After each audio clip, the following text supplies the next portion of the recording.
All right, good morning, everyone. I'm going to take this natural lull in our conversations here to call the executive committee to order.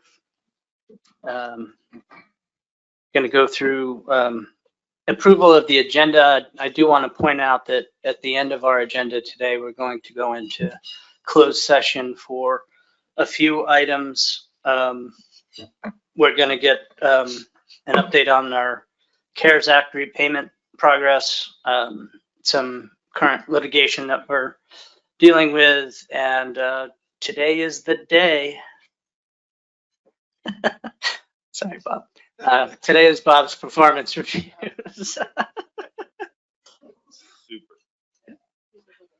Okay, so assuming you've all had a chance to look at the agenda, are there any additions or edits to the agenda? Okay, not seeing any. I'll look to, well, we'll consider the agenda approved and approval of the meeting summary from our February meeting. Any edits to the minutes from our meeting there? Go ahead, Bill. Yeah, just one minor one. I see that Justin Davis is listed as attending for Connecticut. He was not there. I'm filling that place until they get a permanent successor for Justin. Okay, duly noted. And with that edit, if there's no other issues, we will consider that approved. Thanks, Bill. I appreciate that. Okay, so I'll look to, is there any public comment to come before us today? All right, not seeing any. Okay, I'm going to turn it over to Dan for the report from the Administrative Oversight Committee. Thank you, Mr. Chairman. As Vice Chair, it's my role to chair the Administrative Oversight Committee. And last week, we had a very good discussion and virtual meeting with the committee and with Laura and Bob, and we reviewed the 14-page budget. It's, I think, a little bit of commentary from me here. This is a really interesting time for the commission, some challenges ahead, because obviously so much could change in the next fiscal year. And it's really fascinating for me to in reviewing the budget, to see all the different line items and to see how they reflect the commission's role, not only doing its core business, which we're all familiar with, but also fulfilling services for the National Marine Fisheries Service, fulfilling services for some states, and also receiving normal grants as we all as states do. So there's a lot of camaraderie there. So it's the conversation focused a lot on what the potential was for some of these line items to change in the upcoming year and beyond, and also the issue of overhead and how the commission charges overhead for some of the various line items. So we, as a committee, we've approved this to bring it to this full committee.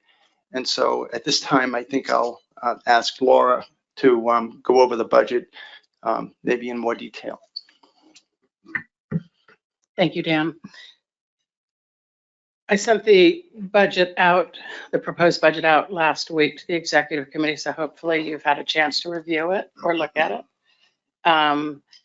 It's a balanced budget. We, as Dan alluded to, the indirect, maybe I'll start with that. We charge very little indirect on most of our most of these projects because we want the majority of the money to go to the project. So we really only try to take enough indirect that we can meet our obligations in the page 1, General Administrative Cost Center, which is the running of the commission and the operating of the commission. So the first page, which is not numbered, but it says proposed budget at the top, and then it has a list of grants and contracts. Those are all our funding sources. Some of them will be very clear, like ACFCMA, Atlantic Coastal Act, and then ACCSP. ACFHP is Fish Habitat Partnership, and then we go into a number of projects that are cooperative projects that we have been asked to do by the federal government. herring disaster, and then 3 different lines deal with lobster. Then there's a familiar one with the Interjurisdictional Fisheries Act. Fishery support is it's a grant that we started, I think 15 years ago, when the feds asked us to support the state directors meeting. And then they said, why don't we just make it a 5-year grant? And so that turned into kind of a grant that they could just put money in. It has very broad statement of work. And so that's where NEMAP is funded, and the Maine, New Hampshire Trawl Survey, and the Horseshoe Crab Survey, and a number of survey, all the survey money pretty much is in that one. We also have at-sea monitoring that we're doing for the federal government, reimbursing those that are on the vessels monitoring. Then we have CMAP and state staff support, which is a cost center that we, if a state comes to us, like Rhode Island has many times, and said, can you hire a person for us? We say, sure. So that's where that is.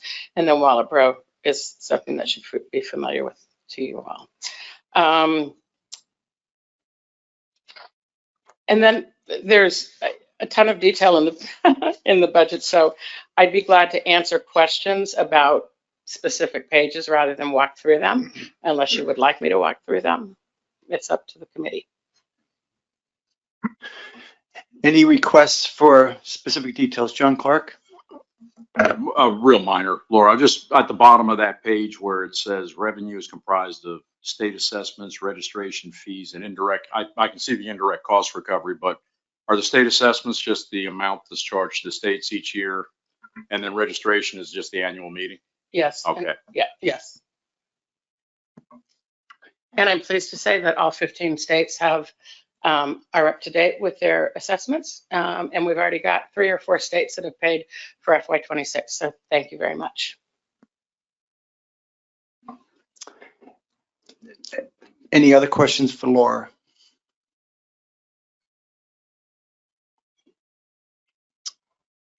All right. Should we take a motion? All right, go ahead, Eric Reed. Yeah. Thank you, Mr. Vice Chair. I'm not on the committee, but I'm going to ask a question anyway.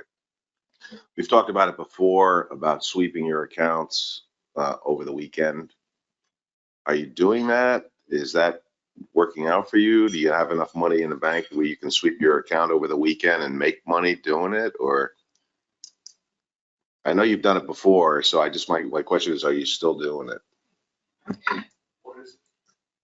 Sweeping your account is when you actually invest your money over, like from the end of business on Friday, when you don't need your money until the beginning of business on Monday, for example.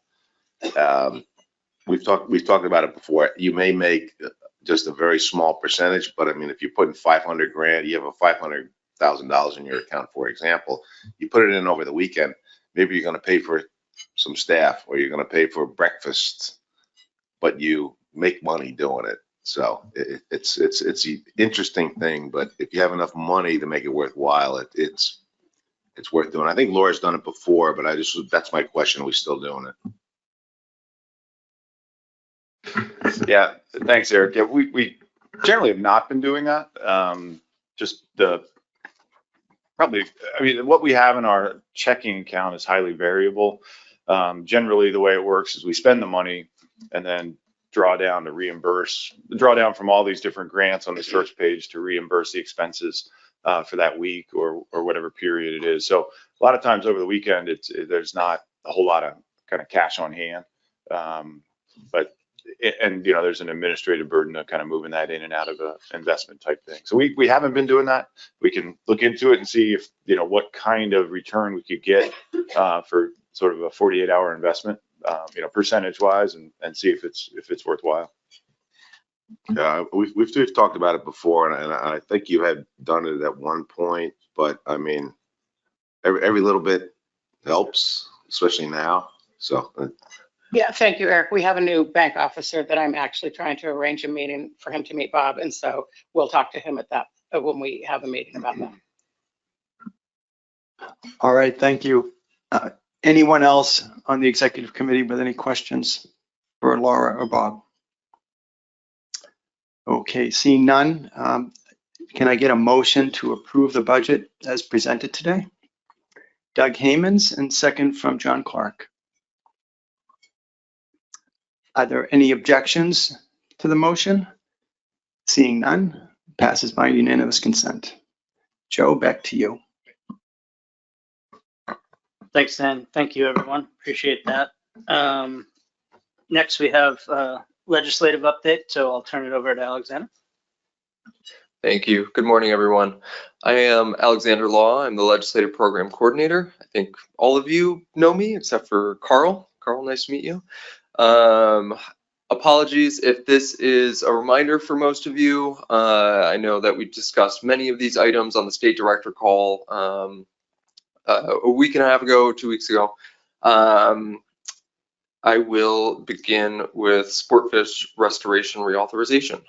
As Spud mentioned last night, I've been working with Ali Schwab over at AFWA and Mike Leonard at ASA on changing our allocation of Sportfish restoration funds.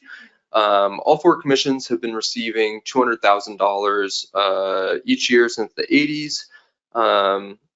We've been working on language switching us over to a percent of the fund, or over to a percent of the total fund with a floor of $200,000. We've been successful in getting that language in the draft reauthorization bill. That percent is 0.0375% of the total fund, which equates to roughly $250,000 to $280,000 a year, so a small bump up for the commissions. But it also allows us to keep pace with contributions to the fund and inflation. The bill has not been introduced in the House yet. There's some debate on who's going to introduce it, but I will let folks know once it's out in the public. The bill also includes text for the State Boating Act, which allows states to attach fees to their vessel registration process with the Coast Guard. Currently, that's not allowed under law, but folks are trying to change that. Senator Cruz out of Texas has an issue with attaching fees to vessel registration, so it may be a slight sticking point once the bill is introduced. Moving on to FY25 funding. On March 15th, Congress passed a full year continuing resolution, which funds the government through September of this year. It essentially allows for level funding from FY24, but it does not carry over report language. This is a slight concern to us because House and Senate report language has directed NOAA to fully fund NEMAP, fully fund the Horseshoe Crab Trawl Survey, and a number of other programs that we really care about. Bob and I have had conversations with committee staff, and they've assured us that they have kind of told NOAA to follow previous year's report language. So a lot of what we've gotten in FY24 should carry over into FY25 in NOAA's development of their budget, which they will send to Congress for not approval, but kind of as an FYI. This will be discussed in further detail, according to Bob, at the CCC meeting next week. So we'll know more, a bit more about NOAA's development of that budget then. Moving on to FY26.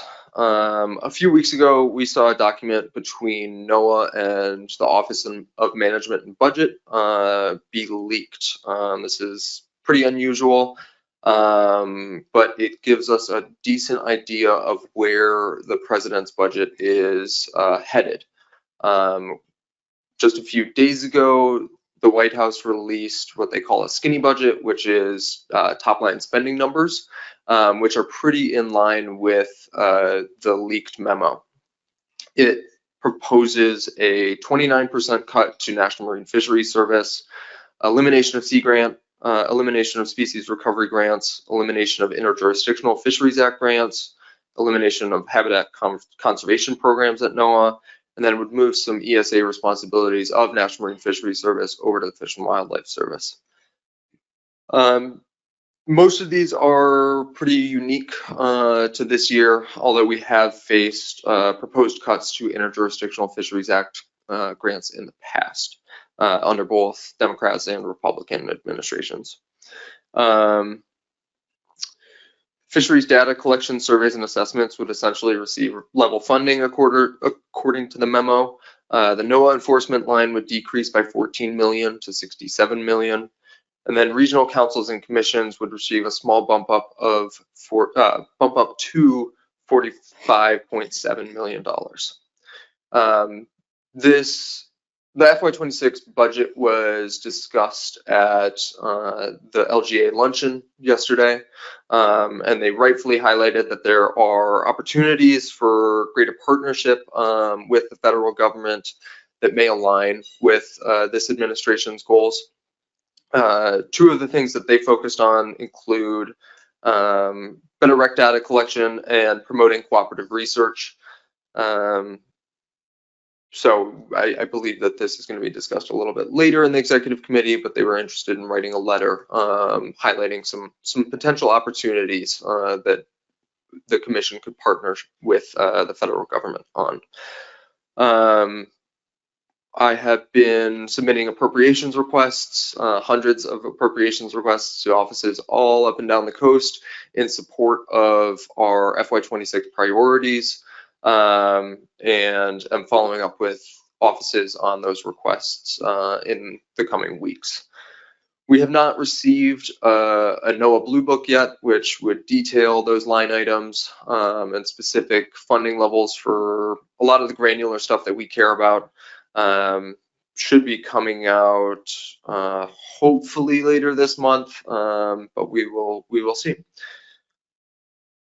House and Senate are currently working on budget reconciliation talks. The House Natural Resources Committee, which is the committee that dictates fisheries activities under Commerce, is required to cut about $1 billion, at least $1 billion from the programs that they have jurisdiction over. When Bob and I met with them fairly recently, they've assured us that they were trying to get NOAA to refocus on their core activities and on fisheries management activities. So I'm feeling hopeful about where fisheries data collection, surveys and assessments, and some of those items are going to be in the priority list for Republicans for FY26, but we will see. Moving on to the fisheries executive order called Restoring America's Seafood Competitiveness. This is a executive order that was released last month on the 17th with a goal to address unfair trade practices, unsafe imports, and relieve regulatory burdens. And I'm quoting the executive order itself. Their policy is to unburden commercial fishermen from costly and ineffective regulation. And then there are a couple dates associated with this executive order where the Secretary of Commerce and RFK Jr. will be working to identify the most overly regulated fisheries, requiring action to reduce regulatory burden on them in cooperation with the regional fishery management councils. And this is something that I think the NOAA Fisheries is still developing a plan for. There aren't a ton of details within the executive order, so it's very hard to predict how exactly it will be implemented. I know that the Secretary of Commerce will be soliciting comments from relevant parties for innovative ideas to improve fisheries science and management within the requirements of the Magnuson-Stevens Act. So there will be an opportunity for this group to comment on the regulation of fisheries and opportunities for improving fisheries management and science at a later date.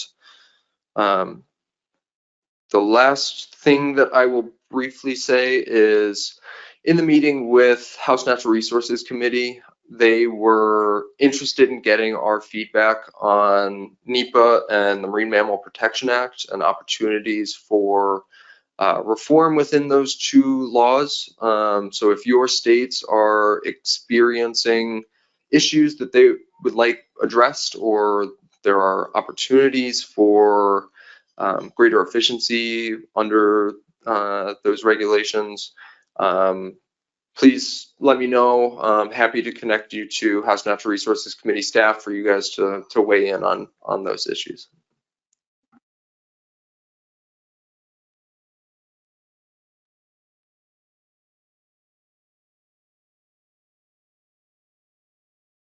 Great, thanks, Alexander. And I apologize, I was remiss in my introduction of not saying the award-winning Alexander Law, receiving a well-deserved annual award of excellence last night.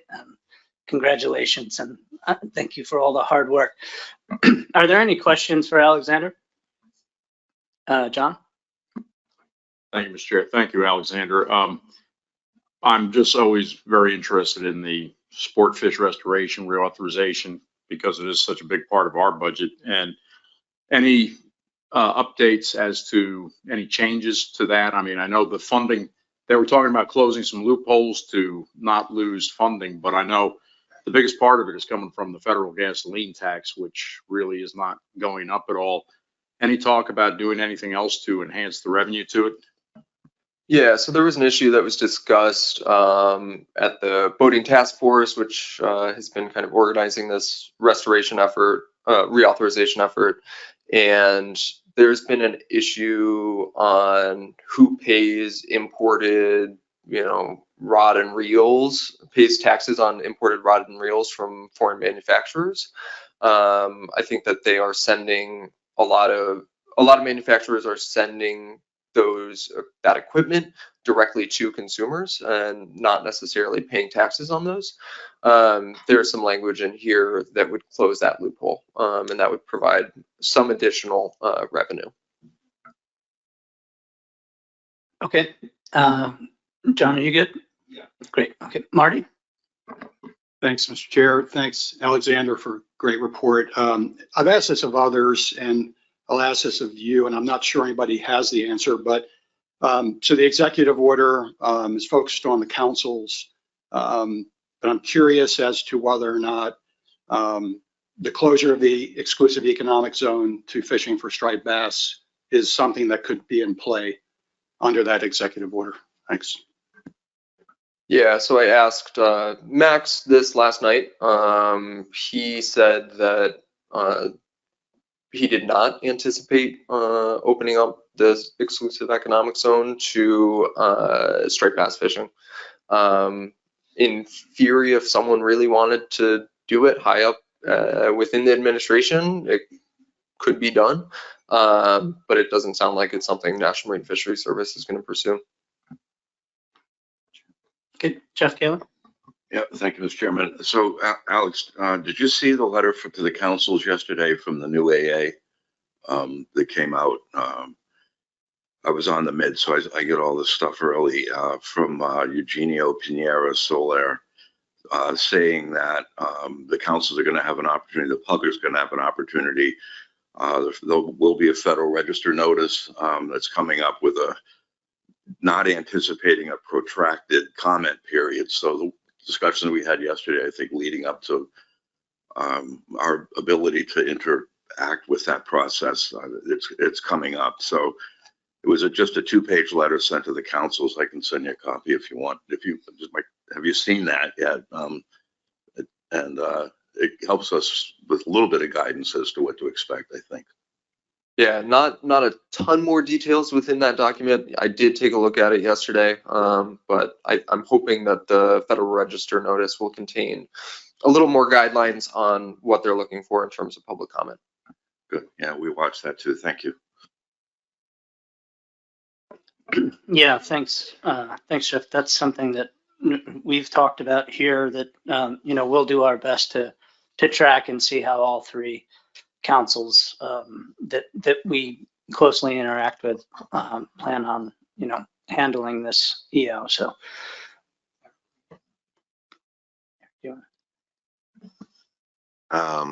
Yeah, well, and congratulations to Mr. Law for his award last night. I really appreciate that. I mean, honestly, it's a giant shit show. I'm going to be perfectly frank. Good morning, everybody, but that's what it is. Okay. There are so many chances for input from a variety of stakeholders, including the Secretary of Commerce has to interact with the Department of the Interior, RFK Jr., this one, that one. I don't see how anything of benefit to us is actually going to get done. But the commissions is not mentioned anywhere in any of those documents. That's the problem. So I don't know how we address that. But I think we have to insert ourselves in the conversation very strongly somehow. I mean, we can do it with our partner in the Mid-Atlantic. The commission in New England are not, I mean, we know each other, I suppose, but we're not exactly management partners.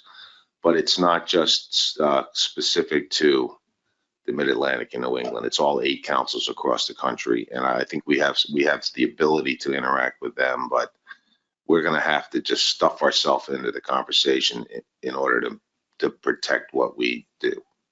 So that would be my advice. I suppose it's some advice, but I don't see how anything is going to get done in the time frame that is outlined for the comment period and for all these other agencies to interact with each other. And I'm really concerned that it's not going to be a good scenario. So thank you, Mr. Chair. Oh, thank you. Yeah, I agree. I don't necessarily know that I was hoping that commission would be named in an executive order, but at the same time, it certainly seems odd to, not be a part of that process in some way, especially as Eric pointed out that, we have so many jointly managed species with the mid. But Bob is is going to work with each executive director to see where we go. We have the NRCC, and so we do have that relationship with New England, and of course we have a good relationship with the South Atlantic too. So yeah, we'll see. We'll see how we play a role in that, and we'll keep reporting back to this group and to, I guess, policy board too. Would be a good way to make sure that all the commissioners are informed. Are there any other questions on this? If not, one thing I was thinking about was that Alexander had mentioned that the legislative and governor appointees had a luncheon, and there is I believe, a summary report from that. So I didn't know if okay, Roy, I just want you to know Dennis was pointing at you. So I don't know if you, I do know you have passed notes on to Bob. I don't want to put you on the spot. We could certainly read them out if you don't want to, but if you're willing to, that'd be great. Okay. Thank you. Mike, please. We had a good group at our luncheon yesterday. The first item on our agenda was to talk about some of the things that Alex has already outlined for you today. Specifically, we were more interested in how will ASMSC be affected by federally planned budget cuts and staff reassignments and staff losses, et cetera, and how will it affect us at the state level. So again, Alex mentioned some of the programs that are proposed to be cut out of the administration's budget, such as Sea Grant and Interjurisdictional Fisheries Act. You've mentioned the small bump in funding to the councils and the fishery commissions. Alex had characterized it yesterday that there will be a deregulation of fisheries in general, an emphasis on that. And Bob Beal said that the biggest impacts to the commission could include the loss of the IGFA grants and funding for joint law enforcement agreements. NOAA capacity is already down 25% due to DOGE, Department of Government Efficiency cuts. So that's a concern on everyone's radar. Allison Colden said there'll be a significant number of employees affected where she works, Chesapeake Bay. But then Adam Nowalski put us in a different frame of mind, said, looking at the other side of the coin, maybe there'll be some opportunities that present themselves for our consideration. And we delved into that a little further later on. Eric Reed cautioned us about potential key phrases in our documents. Some phrases can be toxic in this environment, was the phrase that Eric used, or they can serve as red flags in our documents. Such wording could include DEI, environmental justice, even climate change could be problematic. And of course, Bob pointed out that climate change is woven through a lot of our documents. Bill Hyatt had asked if any of our commission managed species are likely to be on the list of species that the administration might consider as overregulated. And then Eric warned us that the RV Bigelow is scheduled for a midlife overhaul. This is going to be a big ticket item that will attract attention, so we have to watch out for that. Spud Woodward offered that maybe be beneficial to consider replacing MRIP in circumstances with state-funded surveys. He pointed to Gulf states like Texas that fund their own marine recreational surveys. This might be something we would have to pursue more if MRIP programs face a decrease in funding. Sci-fish program might be one way to avoid lessen some of the sting of these budget cuts. And Spud suggested that perhaps the commission should send a position letter on a cooperative agreements and recreational statistics to show the administration in Washington that we're willing partners. Jeff Kaling said that involving commercial fishing vessels and conducting surveys is another way to counter proposed cuts to traditional federally funded surveys. Second topic we considered was legislative and or gubernatorial interference with our species management plans. Should there be a collective response from the commission? Obviously, the Northeast lobster measures that we took this week to repeal Addendum 27 measures are an example of some level of gubernatorial or legislative interference. It was even stated that maybe Maine's even now, Maine fishermen are now suspicious of the legislature in Maine, even considering gauge sizes.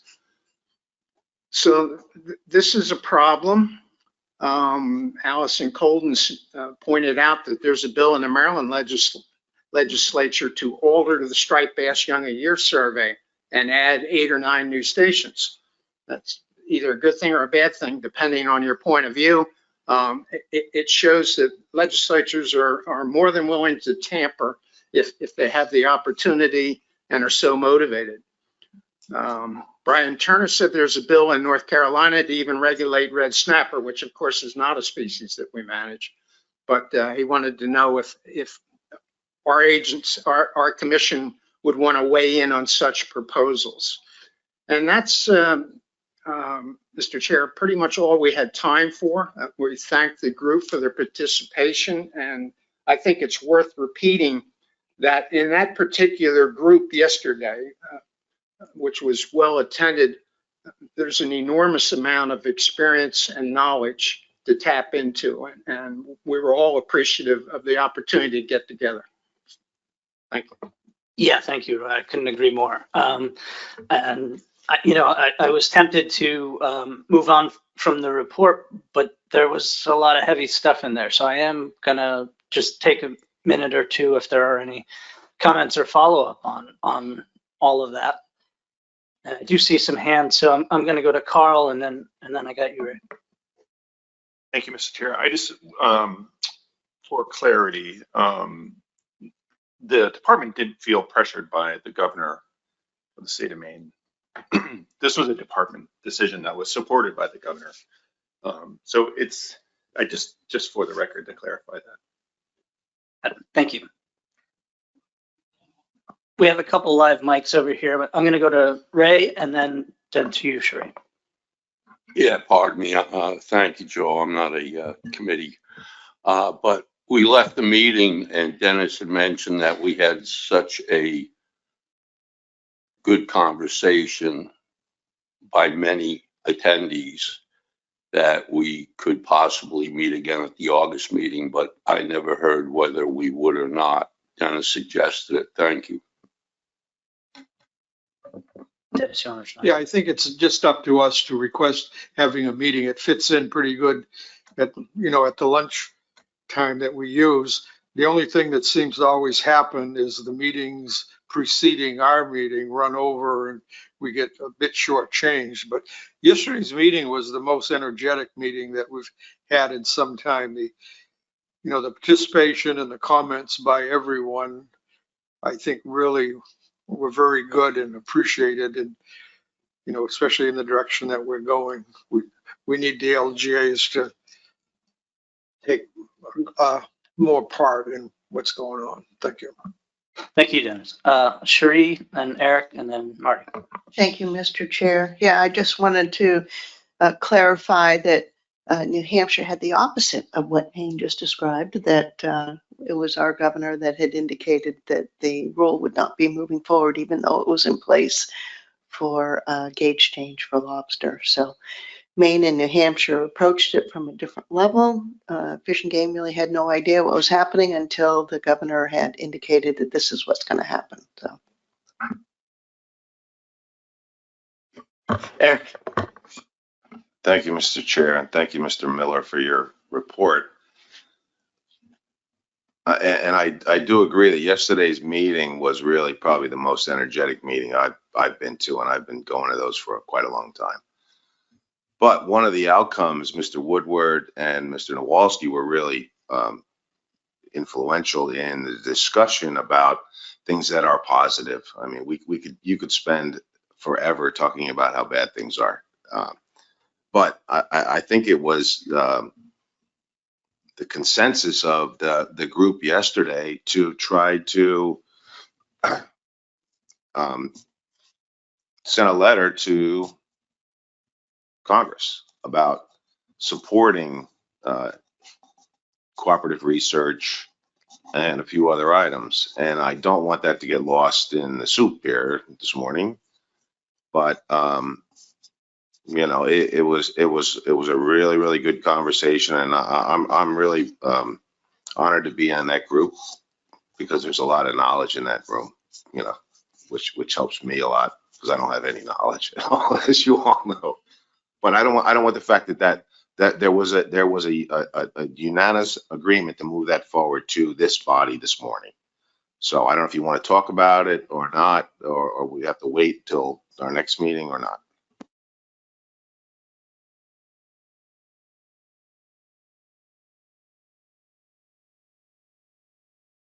Thanks, Eric. Dennis, you had a follow-up to that? To Eric's point, a letter seems to be a good idea heading for Congress. I'm curious about who would be the signatories of that letter, the commission or the LGAs, seeing a letter with a whole bunch of signatures at the bottom, but it's intended, I think, was intended by us that would come from somehow the LGA members of the Atlantic States Marine Fisheries Commission.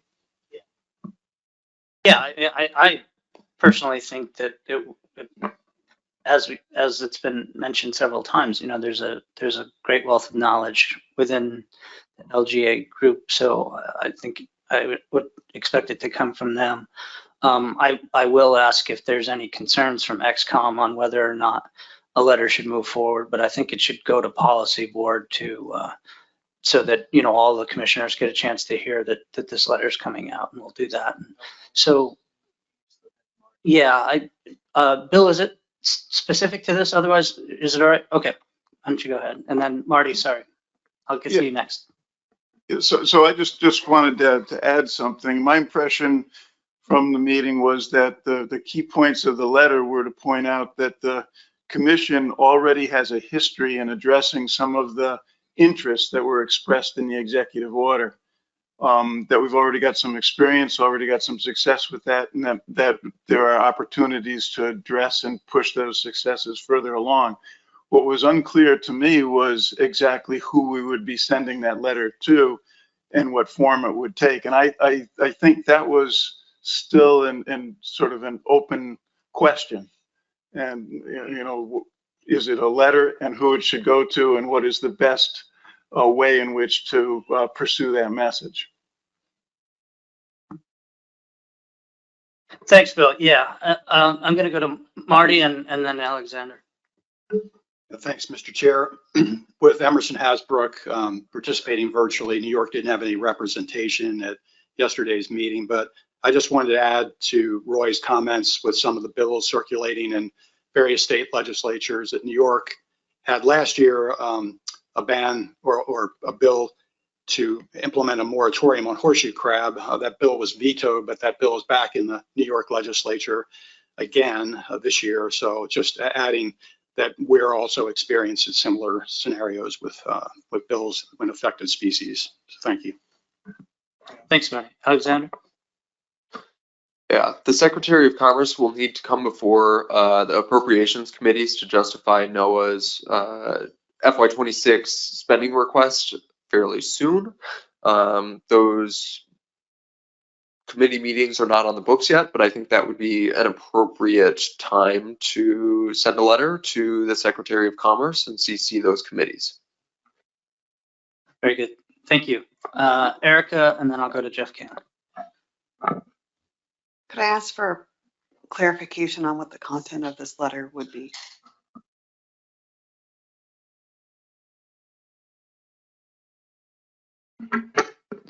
Yeah, Eric, I'll give it a shot.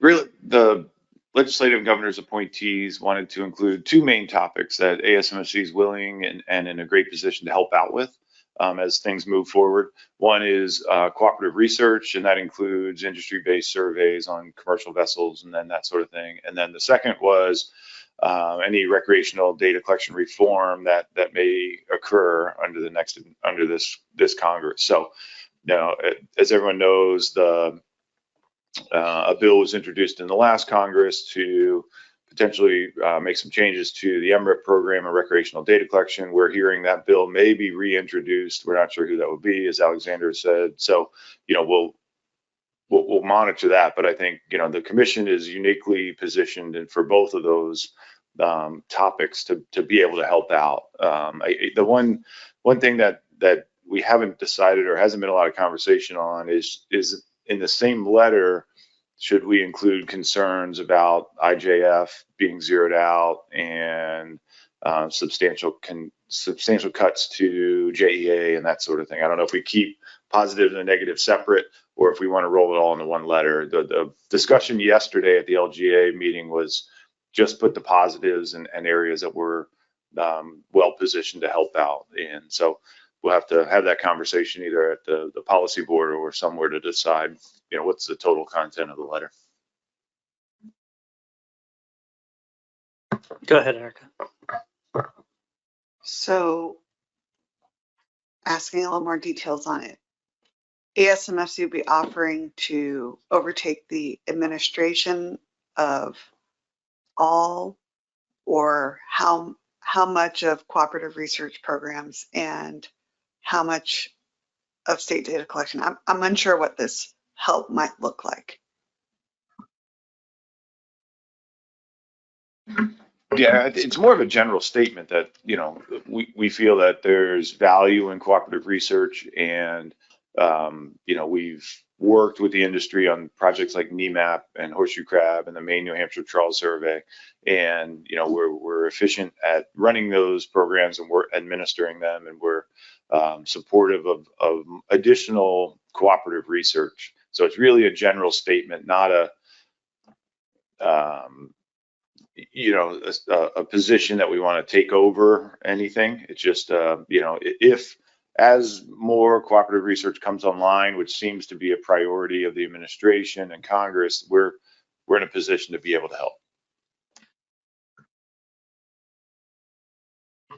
Yeah, so I think really what we need is for the policy board to see a draft, and as Alexander pointed out, time is of the essence. So maybe that would be an email to policy board, but we will bring it up in episode 2 of policy board as well. Okay, Jeff, and then we're gonna need to move on. Yeah, I don't think what we were proposing was that the commission would take over these programs at all. What we were talking about is identifying programs that exist now that have value and explain why, I guess, as much as anything else.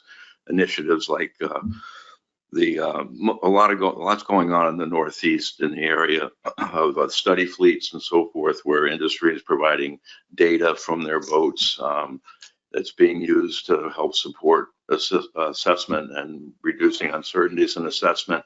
There's been a lot of discussion because of the costs involved in rebuilding, putting the Bigelow back online, using commercial platforms to actually be part of the survey process, like occurs in the Pacific Northwest, for example, highlighting opportunities like that, and supporting ongoing federal activities in those areas, I think, as much as anything else.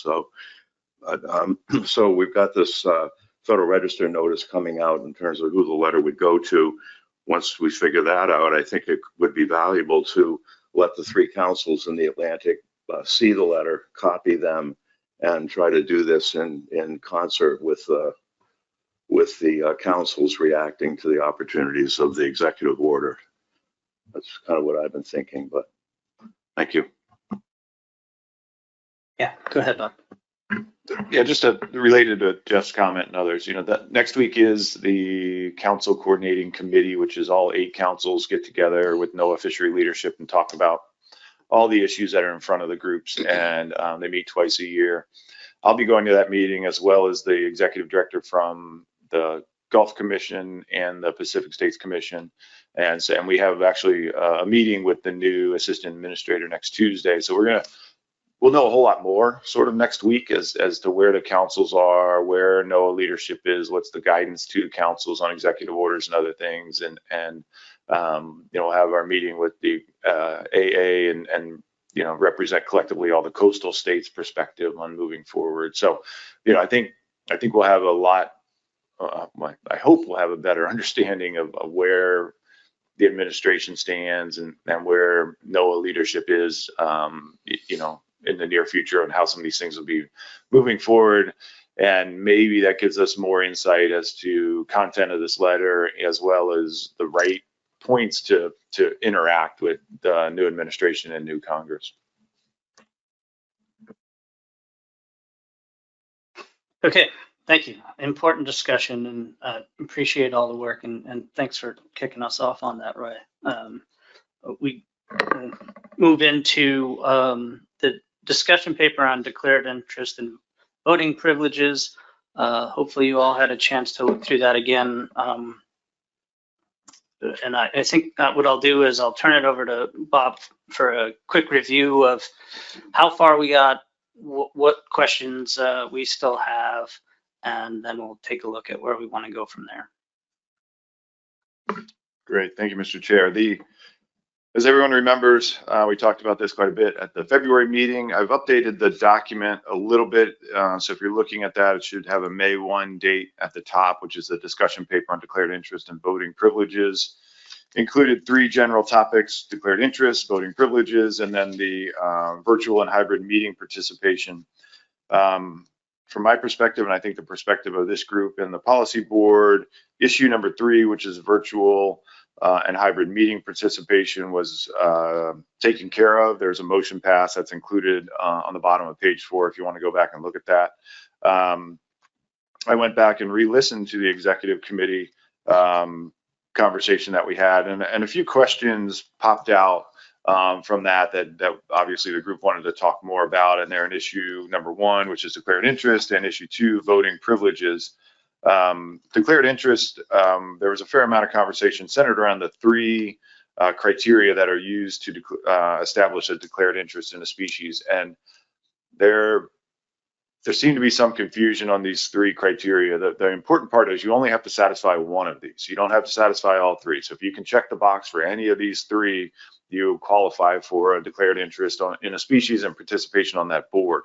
There's a lot of conversation about criteria C, which is the 5% threshold for harvest of a species and any of the preceding 5 years. There was a suggestion that 5% wasn't the right number, and some folks said, well, let's just actually do away with item C and just essentially link it to customarily harvesting these animals or customarily having them found in your state waters. So that was a discussion point. Should C be modified or removed from the list? And then the other idea with declared interest was that they're not really reviewed on a regular basis, and should there be a trigger, whatever it is, 3 years, 5 years, that we go back and look at declared interest and determine if they're still appropriate. Have the species moved out of some jurisdictions and into others, and we may want to modify those declared interests a little bit. So those were essentially the 2 outstanding questions associated with the declared interest. And there was a conversation that so on some of these other, the first 3 questions that are there on page 2, but they weren't fully resolved. So there may be some talking points there as well. We got into voting privileges. There was a lot of conversations there. One thing that seemed to be resolved but wasn't officially resolved was that this group discussed the notion about de minimis states voting, and it seemed to be that this group said that it seems fair that de minimis states have the full voting privileges on any board that they have a declared interest in. So that one was kind of resolved, but not officially resolved, I guess is the best way to put that. So, and then there was not a lot of conversation about, the voting privileges by stock units and voting privileges for states outside management units and when to adjust management units, and not a lot of conversation on how boards should vote when they manage multiple species, and the range of those species within that board may differ a little bit. So that's a quick highlight of what happened. There was also one question about the notion of management units for each of the species that a board manages, and table 3 on page 6 details those stock units that are associated. Actually, no, it's table 2 on page 7, which is describes the stock units for each of the species. You can see the American eels coastwide, American lobster. There's two units: Georges Bank, Gulf of Maine, and Southern New England, and on down the list you can see how many. And then you get to species like Tautog, where there's 4 different units that are broken out, and the management, stock assessment and management are broken into those 4 units. So it varies a lot by species, but that describes how each of the states, or how each of the species are either managed or assessed as stock units. So happy to answer any questions and see where it goes from there, Joe. Yeah, thanks, Bob. I mean, considering, I think what we have before us is, a couple different things. One is declared interest, which has been around a long time, and as Bob said, we don't regularly review it. So I would like to specifically once more just go through that and gauge everyone's comfort level with what we have or don't have. For the rest of it, it is more a matter of, is there some burning issue that somebody feels like they need to bring up. So I don't think I want to go through it point by point, but I will certainly open it up for the rest of it for discussion. I did see one hand already. Roy? Thank you, Mr. Chair. It was my observation yesterday that we ran the gamut in terms of voting privileges with regard to red drum.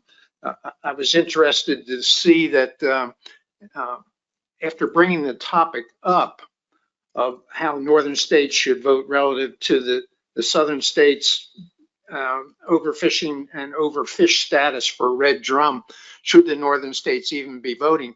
And when we actually got around to voting, there were differences yesterday, I noticed. Some abstained and some of them voted. So, you know, within one species board, we had both both options utilized. So it seems to me that some additional clarity would help in future voting on issues like that. Thanks, Roy. Yeah, I mean, I think it's going to be tough. I think one of the, you know, I'll just jump in personally. I voted for New Jersey on behalf of moving something forward to the public on red drum on the southern stock.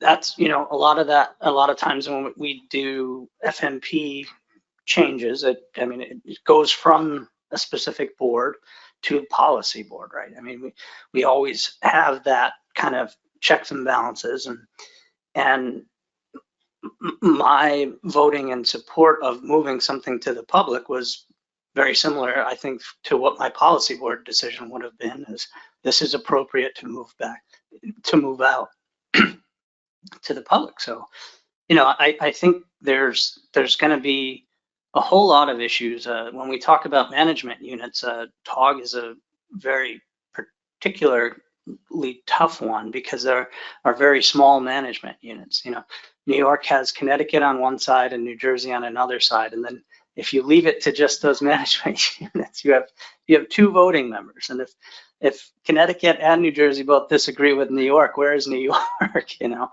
I'm not sure how you put a single policy guideline on something like that, but it's certainly a discussion we should have. Other hands on declared interest? I'm not seeing any. So I'm curious about the comfort level. Okay, yeah, all right, let's go to Ben, and go ahead, Ben. Thank you, Mr. Chair.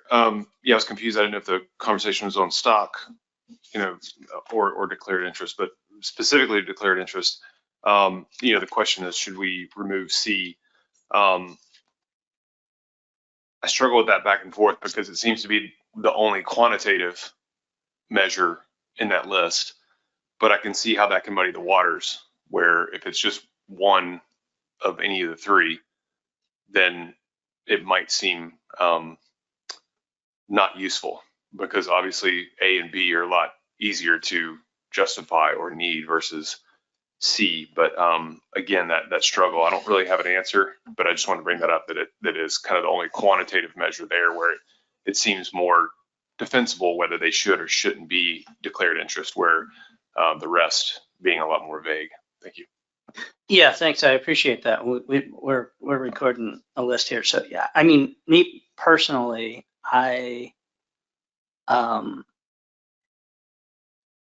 because it's a or and not, it has to be all three. I think about how difficult it was to deal with summer flounder reallocation. And for southern states that have a very mobile fleet that has always been, you know, that going back to the 70s and 80s were fishing off of New York and New Jersey, but landing in North Carolina or Virginia. I think this becomes a very important criteria for folks that have infrastructure and a very obvious declared interest in these species. So I personally see value in it, and I don't know that applies to every species, but I think something like fluke and sea bass are good examples of, and obviously not everyone sits on those boards. So I think we have Erica and then Doug. So on the topic of declared interest, I think there should be a more rigorous application of reviewing whether states' declared interest is appropriate. I would like to see a definition for customarily. I think that's a problematic term. If we don't define it, we should replace it, because customarily, I might make a trip to Hawaii every 5 years, but should I have a right to vote in Hawaii? Just a question for the board to think about. And then related to whether criteria C should be removed from the list, I'm in line with Ben. I don't like the removal. I'd be up for modification, because I do like that rigorous, easy test to say, does a board's declared interest meet what ASMFC has defined as a criteria for declared interest? And that way it's not ambiguous. Great, thank you. I'll look to the committee if there are thoughts on timeframes for review. As far as customarily, I don't know that we need to sit around and try and wordsmith that right now. I think we can try and tackle that and bring that back. Doug? Well, those were my exact comments regarding customarily. To me, the de minimis states would fall under the customarily category of either one of those. And we've already sort of established that we're going to allow voting privileges for de minimis states, which I'm in agreement with. So I think the customarily statements need to stay, but defined. And so in agreement with Erica. Lynn? Yeah, thanks, Mr. Chair. And I don't disagree with the comments. I just want to flag, if we are moving toward, some sort of more rigorous application, the 5%, maybe we should think about that number. So it could be fine, but the state of Maryland harvests, 1.7% of menhaden, but it's a very important fishery to us. So, if we got to the point where we had to be 5%, we might want to rethink that number, although I agree it is a good quantitative measure. Yeah, I appreciate that. I mean, it is so far away from some of our de minimis, and yet we're saying de minimis states should have a voting right, so, and a declared interest, obviously. So, yeah, I think that is something that might need further consideration. So let me try and stay in order here. I have John Clark, and then I'll go to Jason, and then I think Doug might have had his hand back up. Thank you, Mr. Chair. And following up on what Lynn said, as a small state that's kind of right in between, declared interest, I think states like ours feel like we have to be on some of these boards, even though I wish we didn't have any lobsters left in our waters, but we do. And we have, when all three of us are here, that's about as many lobstermen as we have in Delaware, but it's important to those guys. So I don't think any state takes declared interest lightly, is all I'm saying. And if we make very strict criteria, I would hate to have to go to these guys and say decision was made without our input because we were excluded from that board. So, I think that if a state does declare an interest, it's an effort. I mean, we got off of winter flounder because they stopped being caught in Delaware in any great numbers. So it's not like we're looking to just get on species boards so we can vote. I think any state that does this, it is an effort for the state, and the states know best as to which fisheries are important to them. Thank you. Thanks, John. Jason? Thank you, Mr. Chair. Yeah, so totally agree with both Lynn and John. That's like where my thought process is as well. I mean, I'm going to be super, critical of trying to lock this thing down too hard. As Lynn mentioned, there's scaling issues here depending on the size of your state. As John mentioned, we don't just jump into a fishery and expend a bunch of resources on that just because, there's usually some incentive for the state, behind that. And one of those incentives might be looking forward as things are changing. wanting to get in on the ground floor of management, so you're not left, kind of picking up the pieces when the fish finally do arrive and you meet the criteria, 5 years down the road. And another issue that exists with respect to that is, what we know with a change in climate is it's not a nice linear progression. You get pulses, events, whatever you want to call them. So there's like a lot of variability in this for these quantitative metrics to kind of, to meet those thresholds or whatever we do. So I just, maybe a final comment is, I think there is value to having voices at the table that maybe don't have as big a fishery, so they can be maybe a little more objective. Or I guess from my perspective, I want lots of different opinions in the discussion when we're making these decisions. Some people that have big fisheries, some people that have small fisheries, because I think the perspectives are important for everyone to kind of hear and think about. So yeah, thanks. Yeah, thanks, Chair. I mean, I think, New Jersey's in kind of a unique position. We sit on every board. I think a lot about horseshoe crab. I think too much about horseshoe crab. So does the media. But, it's a species where there are so many states that have fisheries, and, we have these, we've worked to get stock assessments for so many areas, and it's important to so many states, but we spend so much time talking about the Delaware Bay, and I wouldn't want other states not involved in those decisions, because it does become emotional and it does become political. There is political pressure, and sometimes it's very valuable to have, like you said, that kind of outside view. And I think that's why things go to policy board after they leave a board, right? I mean, so I agree that the idea that we're going to pull people apart from these decisions is challenging. So, Doug? Yeah, thank you, Mr. Chairman. So to Lynn's point a moment ago, I absolutely agree. We have 0 menhaden landings in the state of Georgia, yet that fish is present in Georgia waters year round and is extremely important to our bait fisheries, the sport bait fisheries. So I would want, from a customary periodically standpoint, to remain there, right? We've got that fish. So I agree there. But, to Jason, opinions and perspectives are one thing, but voting is totally different. I agree. Having various opinions and perspectives presented and giving that thought process is a great thing. But what got us here? Cobia got us here. Cobia is what caused us to write this letter that got this whole thing started, right? And I still go back and look at the fact that 6 of the states that voted, they have a perspective, they have an opinion, they had 1 intercept over the course of 6 years, which gave them a declared interest. And to me, that's where the imbalance showed up. Perhaps if those states were able to show that, hey, we've got these fish customarily in our waters, our anglers just aren't seeing them, or they're not a commercial fishery, but they can show us customarily, fine.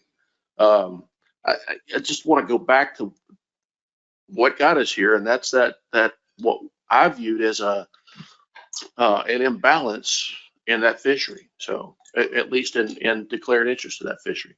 But thank you, Mr. Chairman. Okay, I got Cherie and then Mel. Thank you, Mr. Chair. I certainly agree with Jason and John and Lynn. I think various participation levels is needed when there comes time for decision processes, as well as oftentimes when a state declares an interest, we also contribute to collecting data. We also have those contingencies that are associated with the fishery management plan. And that wouldn't be included in a stock assessment and such without that sort of input from other states that might be more outlying.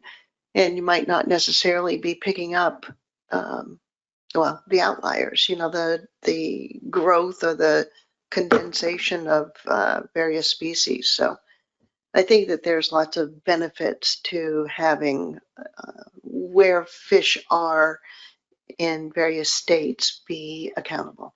Thanks.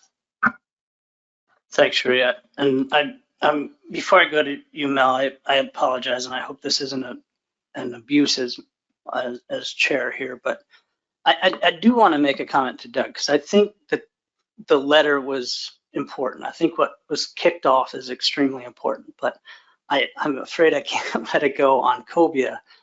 It was a FMP change that was looking at how to handle de minimis states. And there were a bunch of us, 6 as you pointed out, that had no idea what happened to us when we came out, when we have recreational targets. So it was a decision that we felt had to be made before we came out with no plan.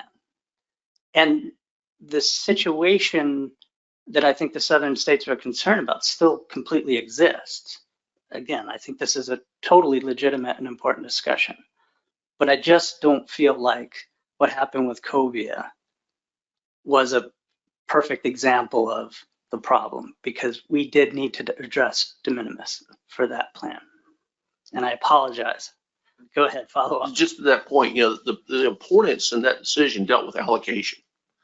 And it readjusted the 6 states north of us readjusted our allocations. Allocations are probably the most important thing that we address in this commission, is how we share these fisheries. And so that's, to me, the importance of that vote. But anyway, enough. Sorry. No, I think it's a good discussion. So I'm going to go to Mel, and then I see Erica. Thank you, Mr. Chair. Not on the committee, but not to keep discussing what we were just discussing, but really that the letter and what occurred afterwards caused us to look at the language, and looking at the language, that's when you look at like customarily, and that I found customarily to just be confusing. So it could be as simple as replacing customarily with something like a little more quantitative, like must have documented landings, commercial recreational landings in the 3 previous years, or something like that. Just something that you can, or documented fishery independent survey data or something, but something other than just customarily, because that was just, that stuck out when we first started looking at the language and all. It just didn't make sense. So I think you could still achieve what we want to achieve, but put something in there simple, like, you've got documented landings or documentation of the species in your waters or whatever for some period of time prior to, actually having an interest in the fishery. But that's all I was thinking. Thanks. Erica? Thank you, Mr. Chair. And my comment is going to cover both, or apply to the concepts of declared interest, and then when we get to voting privileges. I think it's important for me to share the philosophy for Florida FWC, and so that everyone can understand where we're coming from with our positions related to who's on species boards and when people should have the right to vote. So in Florida, the public trust doctrine is our guiding theory behind what we do. And there's a lot of the ways that ASMFC boards are set up that directly violate the public trust doctrine. So we have the public trust, the public owns these resources. We have trustees under the public trust doctrine who should be elected or appointed officials who are entirely accountable to the public. Many of us who sit around this table, including myself, are not trust holders. We're actually trust managers. We're staff of state agencies who are not directly accountable to the public. We're accountable to the trust holders, but we're not accountable to the public. Yet we're here sitting at the board making decisions as if we are public trust holders. And so we further erode our ability to follow the public trust doctrine when we allow people, when states, I'll say states, who are outside the scope of a stock unit to make decisions about a given stock unit, because they are not accountable at all to the people in the public who owns that stock, who is reliant on that stock. So fundamentally, it just is a major issue for us that we feel like there are things that are set up right now that are in violation of something that we hold so dearly and has been a foundational principle for wildlife resource management for centuries. Thank you. Yeah, thank you. So I think we can, you had mentioned going, moving on to the second issue. As far as declared interest, I think, for better or for worse, we have yet another assignment amongst us. I think we can review the 5%, and I think it should be done in relation to de minimis. We can maybe propose some timelines. I think that's a little squishy on who should be deciding that, but and we absolutely will try and tackle customarily. I share all the same concerns on that. So as far as declared interest goes, I think we'll be seeing that again, but I would like to move into the issue of voting privileges, and I'm just gonna, and there isn't any particular thing I'm going to pull up necessarily. Unless I don't see any hands, then I will go to some of the questions that Bob pointed out we have. But if people have specific items they want to bring up in declared interest, I would just like to just jump right in. All right, but we're not seeing anything. 1 second, folks.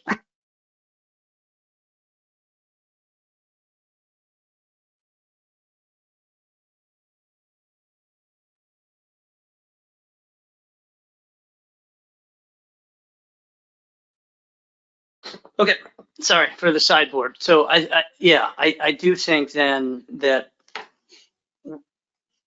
I think there's more of a comfort level of who's on boards, and then the question becomes the decisions for stock units within a board. And we have several. We have tables that kind of lay that out.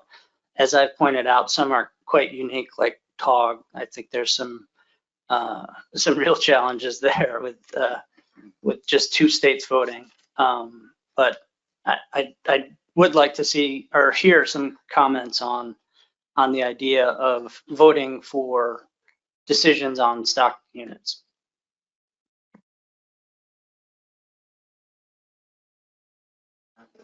Ben, and then Lynn. Thank you, Mr. Chair. Regarding stock units and putting aside, my comments will kind of put aside for management units at the time, but understanding the challenges there. So again, I apologize, I'm not going to have a straight, perfect answer or some outcome, but weighing those differences, and stock units, if genetically defined, can be a little bit more, not to use the word quantitative again, but a little bit more defined than opposed to some of the other definitions of how we look at these things. So for those reasons, it seems a little more easier to understand how that can be divided into voting privileges. Some of the comments that Erica made, not necessarily regarding the trust doctrine, but just so that these are this resource and these states have those interests in those resources. And outside of that, it becomes a little confusing and difficult when we go back to our states and try to explain to them how this decision came about and who had that interest. But I understand it also gets, as you mentioned, with horseshoe crabs, it can get a little difficult if that stock unit is at a smaller range. I don't know how to answer that or get at that, and not necessarily suggesting that it's up to the individual boards to then define that, of how they want to address that. Because now you're between the boards, you're going to have different stocks, and those have different opinions for sure. But I would be interested in seeing a way forward to try to get at that, having individual stocks having the voting privileges just of those stock units, how we get there, I don't know yet, but given the challenges of those smaller stock units, like you mentioned, but I would like to see some efforts towards that if possible. Thank you.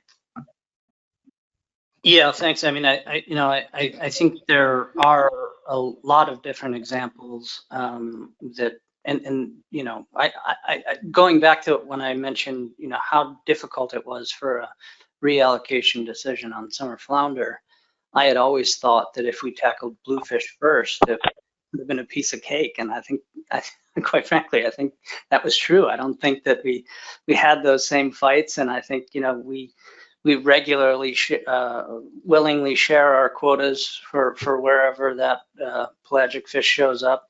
And I think that to some extent that's going to be true here too. When I was thinking about the discussion over red drum, I started thinking about speckled trout, right? I mean, we kind of have a hands-off approach on speckled trout. We've even talked about removing it from ASMC's management.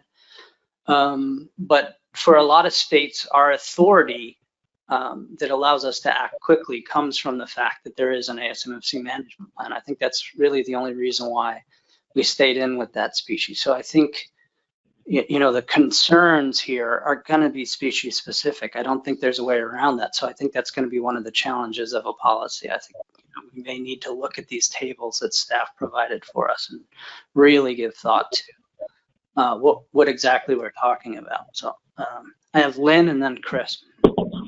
Yeah, thanks, Mr. Chair. So first, I just want to follow up with Ben, say that I think it's really important to distinguish between a stock and a management unit because it's different. And some of our stocks at Trog, I could be wrong, but I don't believe that the Delmarva Tautog stock is genetically distinct and completely isolated from the surrounding stocks, so that there is management overlap. So I think the difference between a management unit and stock unit is a distinction if we're going to go down this road that needs to be made. But I also would say that I feel strongly we need to tread very carefully here. And Cobia, there was a confluence of really unfortunate events there. We had the weather, the hurricane, that there were,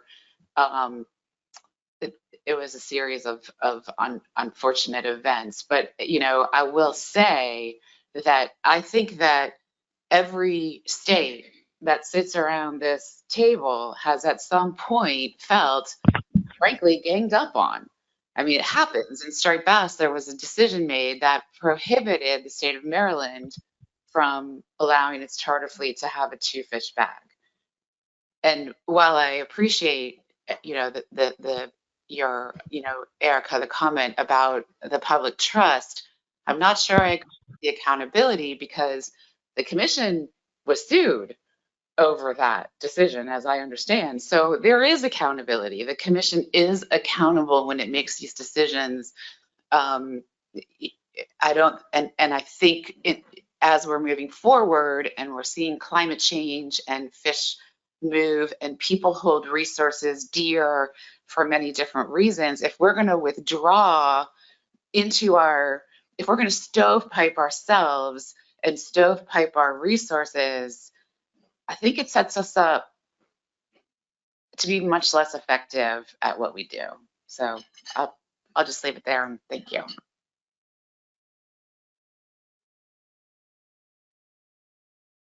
Thanks, Lynn. Sorry, Chris? Thank you, Mr. Chair. Yeah, agree with Lynn. Won't repeat what she said. In terms of voting privileges by stock unit of a species, I go to the last sentence where in the paragraph where it says this approach is generally used to foster consistency and management throughout the range of a species, as well as to account for mixing of stock units that often occur at state borders. We'll have stock units stock units don't understand state boundaries. It's still debated on where that Atlantic cobia southern boundary is. We say it's the Georgia-Florida line, but it's probably somewhere in northeast Florida. The northern southern separation for red drum probably is somewhere in southeastern North Carolina.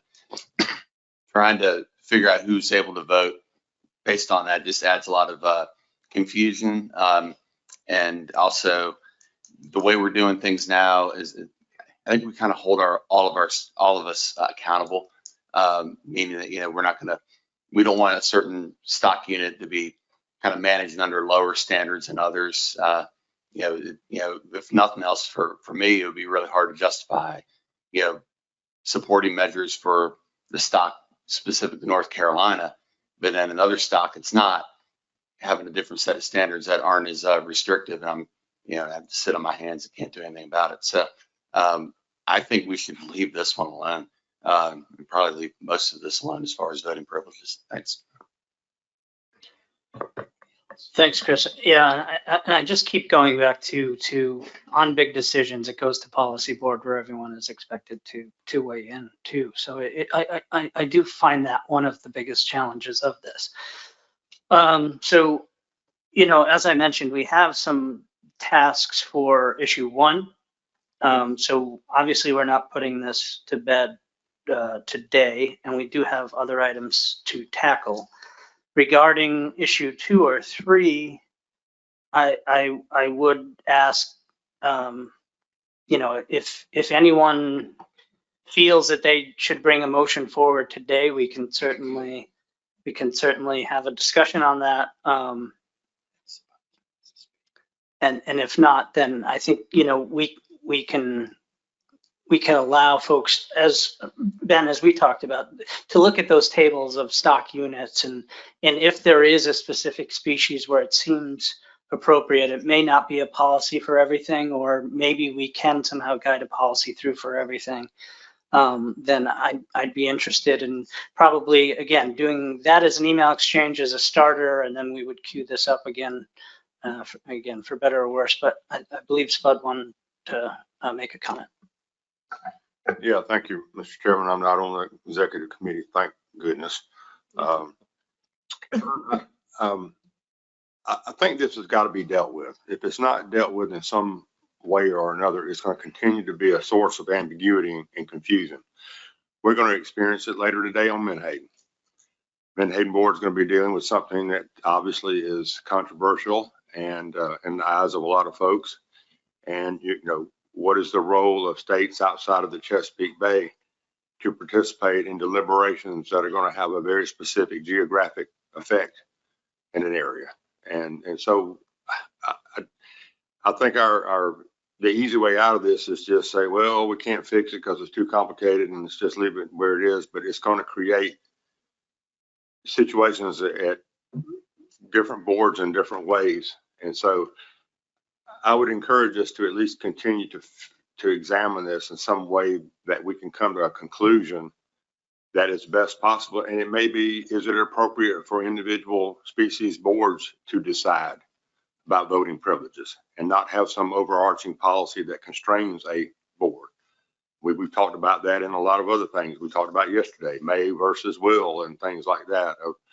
So maybe that's a way to bring it down to the level where it can be, the specifics of a situation for a species or a species grouping can be dealt with most fairly and equitably, at the management board level. So I would certainly encourage us to not just dismiss this because it's too complicated, but to try to find a way that at least going forward, we have more clarity than we do now.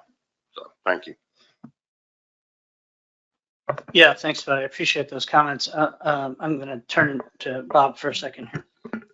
Yeah, thank you, Mr. Chairman. I know we're running late on time. It's interesting. The councils are having similar but kind of opposite conversations about this, where species are crossing lines at the council level, and they're trying to figure out how to handle their committee structure. And the South Atlantic Council changed their committee voting privileges at the last meeting, and there's conversations that at NRCC and the E3CG group and others about how do we deal with these species crossing borders. And there's some perspective there that we need to open up voting and allow more states to vote and a broader range of states to vote on council activities, which is, I don't know, just in context, I'm trying to,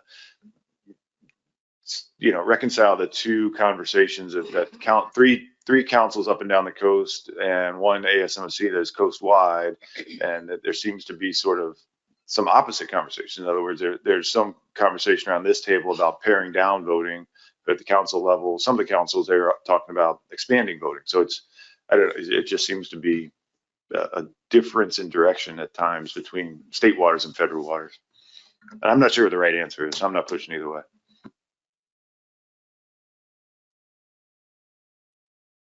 Roy? Thank you, Mr. Chair. I perceive that we're perhaps winding down on this issue because of time constraints. I wanted to leave a parting thought, if I may.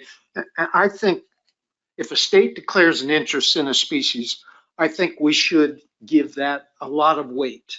I'm not saying it's the end all be all, but I think it's very important. If a state feels it's important to them to declare an interest in the species, we should give that due consideration, regardless of whether they're 1%, 0.5%, 5%, or whatever. To my mind, that's the critical thing. We're all members of the commission. We all pay our dues.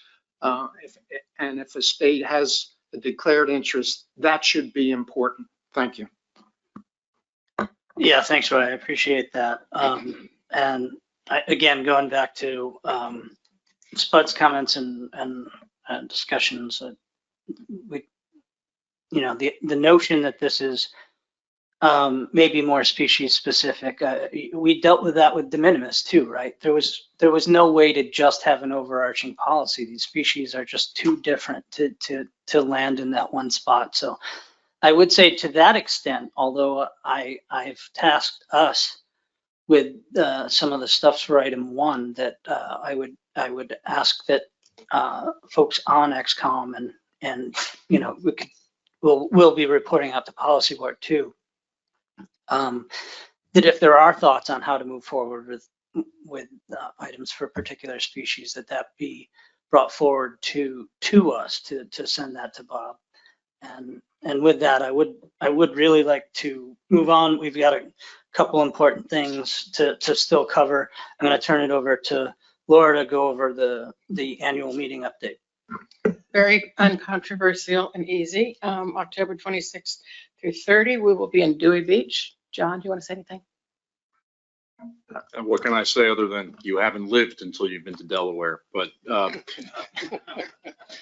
but unfortunately, we're not going to be very close to the screen door factory, but we'll live, right?